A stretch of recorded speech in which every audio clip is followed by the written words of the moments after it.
Dami pa rin namimili. Ikot-ikot muna tayo. Exercise lang. Para naman magkaroon ng ng lakas yung left leg ko. Yung buto talaga naman. Kasi naano na to eh. Yung naano siya. Yung nahilot siya sa divisoria. Lalaki yung humilot. Sakit. Nasaktan din ako. Hindi ko kaya rin yung hilot. Itong ganda ng bulaklak. Yan. Ganda ng halaman, ano? Bago pa lang yan, nakatayo sa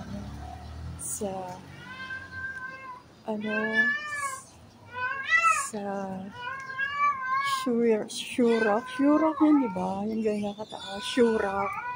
Ayun, ang ganda. No? Bago pa lang yung halaman. Tapos eto talaga, tunay na haari ang bulaklak. Yan. May bulaklak talaga siya. Alam mo, makakalabas tayo sa maternity. Oo, kailangan may PhilHealth.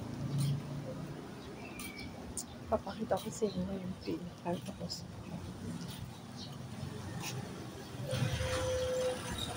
Kaya paanakan ultrasound.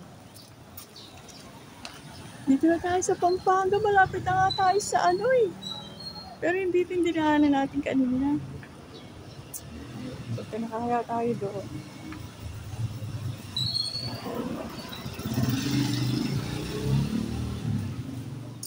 Ay, naku buhay. Minsan masaya, minsan expectation, kung paano na i-stress.